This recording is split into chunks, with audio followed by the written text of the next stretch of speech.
माँ बनना हर महिला के लिए बहुत खास और सुनहरा पल होता है। 9 महीने शिशु को गर्भ में बड़ा करना आसान नहीं होता, क्योंकि इस 9 महीने में गर्भवती के शरीर में कई प्रकार के बदलाव होते हैं। कई सारी परेशानियों का सामना उसे करना पड़ सकता है। इन सब के बाद आता है बच्चे को जन्म देने का समय। बच्चे को जन्म देने के 2 प्रकार होते हैं, सामान्य प्रसव यानी नॉर्मल डिलीवरी और दूसरा सीजेरियन प्रसव यानी सीजेरियन डिलीवरी। नमस्कार, मैं डॉक्टर संजीवनी सीतल टोंग से संजीवन गर्भ संस्कार के यूट्यूब चैनल में आपका स्वागत करती हूँ। आजकल सीजेरियन डिलीवरी का होना आम सी बात हो गई है। हमें नॉर्मल डिलीवरी कम और सीजेरियन डिलीवरी ज़्यादा हुए दिखती है। इसके कई सारे अलग अलग कारण भी है। इसका एक कारण यह भी है कि आजकल की हमारी जीवन शैली, हमारी सहनशीलता। खैर, यदि आपकी डिलीवरी सी सेक्शन से हुई है या अभी आपकी गर्भावस्था चल रही है और डिलीवरी यदि सीजरियन से करवानी पड़ी, तो सीजर होने के बाद कुछ विशेष बातों का ध्यान न्यू मॉम को रखना है। वह कौन कौन सी बातें हैं इस वीडियो में जानते हैं, समझते हैं, ताकि सी सेक्शन होने के बावजूद भी आप खुद का ख्याल बड़ी आसानी से रख पाए और होने वाले कॉम्प्लिकेशन से भी बच सके।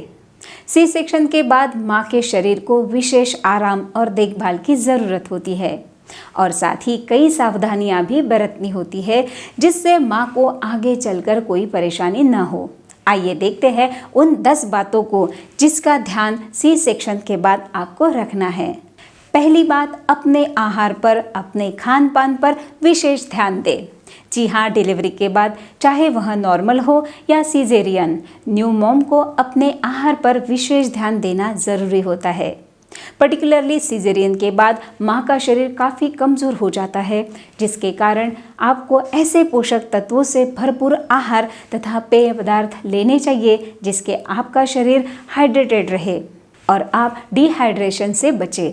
अक्सर देखा जाता है सिजेरियन के बाद काफ़ी सारी माताओं को कब्ज़ और गैस की समस्या हो सकती है। इसीलिए इससे बचने के लिए आपको पर्याप्त मात्रा में पानी और फाइबर युक्त फल और हरी पत्तेदार सब्जियों का सेवन करना चाहिए।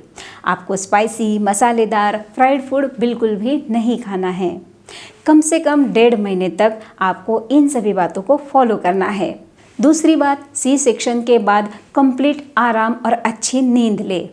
सिजेरियन के बाद न्यू मॉम को कम से कम 6 हफ्तों तक यानी 1.5 महीने तक आराम करना चाहिए।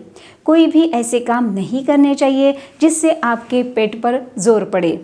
सीजेरियन में लगे हुए टाँकों में कोई भी प्रॉब्लम ना हो और वह अच्छे से हील हो, इसके लिए जितना हो सके उतना रेस्ट आपको करना है। सीजेरियन के बाद टाँकों में फूलने या स्वेलिंग आने का डर बना रहता है। कई बार तो टाँके टूट भी जाते हैं, जिससे आपको बहुत परेशानी हो सकती है। इसीलिए जितना हो सके उतना सोए और आराम करें। आराम करने से टाँके अच्छी तरह से जल्दी हील हो सके और आपका शरीर भी जल्दी रिकवर होने में मदद मिले। तीसरी बात, सी सेक्शन के बाद संबंध ना रखें। सी सेक्शन के बाद कम से कम 2 महीनों तक आपको रिलेशन नहीं रखने हैं, क्योंकि यदि रिलेशन आते हैं तो टाँकों पर जोर पड़ेगा और यूट्रस संबंधी समस्या भी हो सकती है। इसीलिए कम से कम 8 सप्ताह तक संबंध ना रखें। हो सके तो आप अपने पार्टनर से इसके बारे में बात करें और इस परेशानी के बारे में उन्हें बताएं। चौथी बात, इन्फेक्शन से खुद को और अपने शिशु को बचाएं। सिजेरियन के बाद इन्फेक्शन लाइक सर्दी, जुकाम, खांसी से बचकर रहे, क्योंकि यदि सर्दी जुकाम होता है या खांसी होती है तो जोर से खांसने से टाँकों पर जोर पड़ सकता है, जिससे टाँके टूटने की संभावना होती है। इसलिए आपको सर्दी जुकाम की समस्या न हो और अगर खांसी आए तो भी धीरे से खांसे, इस बात का आपको ध्यान रखना है। और एक बात का ध्यान रखें, ऐसी जगह पर जाने से बचें जहां किसी को पहले से ही इन्फेक्शन हुआ है। बुखार महसूस होने पर तुरंत डॉक्टर को दिखाएं और दवाई गोली करें। 5वीं बात जो आपको ध्यान में रखनी है वह है हेवी लिफ्टिंग या भारी वजन उठाने से बचें। सी सेक्शन के बाद माँ को आराम करना चाहिए। साथ ही ऐसा कोई भी भारी वजन न उठाए जिससे आपको आगे चलकर परेशानी हो। कई बार देखा गया है कि अगर कोई महिला इस दौरान ज़्यादा वजन उठाती है तो उन्हें कमर में दर्द या ब्लीडिंग की समस्या हो सकती है। इसीलिए एटलीस्ट 2 महीने तक ज़्यादा से ज़्यादा रेस्ट करें, कुछ भी भारी सामान ना उठाए। नंबर 6, सी सेक्शन के बाद एक महत्वपूर्ण बात जिसको आपको ध्यान में रखना है वह है स्टिच का ध्यान रखना। जब भी आप अपने स्टिच का ड्रेसिंग बदलती है तो अपने हाथ अच्छे से धोए। इन्फेक्शन को रोकने के लिए यह सबसे अच्छा तरीका है।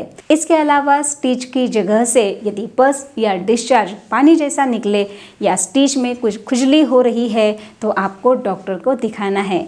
यदि आपको स्टिच में ज़्यादा दर्द महसूस होता है तो तुरंत अपने डॉक्टर की सलाह लें। और ध्यान रखें, देर तक स्नान ना करें। सिजेरियन होने के बाद देर तक स्नान करने से बचें, इससे इन्फेक्शन का खतरा बढ़ जाता है। 7वीं बात, सिजेरियन के बाद आपको सीढ़ियों के उपयोग से बचना है। सी सेक्शन के बाद शरीर में होने वाले बदलाव के कारण आप खुद को कमज़ोर महसूस करती है और जल्दी थक जाती है। इसलिए ऑपरेशन के तुरंत बाद सीढ़ियों के उपयोग से बचें, क्योंकि इससे पेट पर जोर पड़ सकता है और साथ ही सीढ़ियों पर चढ़ने से ब्लीडिंग भी हो सकता है। 8वीं बात, ब्लीडिंग पर ध्यान रखें। डिलीवरी के बाद कुछ दिनों तक रक्तस्राव होता है। यह आम बात है। आमतौर पर 40 दिनों के बाद यह बंद हो जाता है। किसी किसी महिला में यह रक्तस्राव 1 से 1.5 महीना रह सकता है, पर यदि रक्तस्राव 1.5 महीने के बाद भी नहीं रुकता है तो आपको तुरंत अपने डॉक्टर को दिखाना है। सीजर के बाद 9वीं बात जो आपको ध्यान में रखनी है वह है पेट को बांधना। काफ़ी बार न्यू मॉम में यह कन्फ्यूजन होता है कि क्या हम सी सेक्शन के बाद पेट को बांध सकते हैं, तो इसका जवाब है नहीं। तुरंत सी सेक्शन के बाद आपको कम से कम 7 दिन आपके पेट को नहीं बांधना है। 7 दिनों के बाद फिर आप बैक और पेट को सपोर्ट मिले इसके लिए लंबर बेल्ट का इस्तेमाल कर सकती है, लेकिन इसका यूज़ करने से पहले आपके डॉक्टर की सलाह आपको ज़रूर लेनी है। पेट को किस तरह से बांधना है, कौन कौन सी सावधानियां रखनी है, ये सभी के लिए मैंने सेपरेट वीडियो डाला हुआ है, उसे भी ज़रूर देखें। लास्ट और इम्पॉर्टेंट बात जो आपको ध्यान में रखनी है सी सेक्शन के बाद वह है दवाई समय से ले। सिजेरियन होने के बाद आपको डॉक्टर द्वारा जो दवाइयाँ दी गई है उन्हें समय से ले, जिससे आपको अपने दर्द से जल्द आराम मिले। सीजर के बाद कुछ दिनों तक आपको टाँकों में दर्द ना हो और वह जल्दी हील हो जाए, इसके लिए आपको दी गई दवाइयाँ टाइम टू टाइम आपको लेनी है।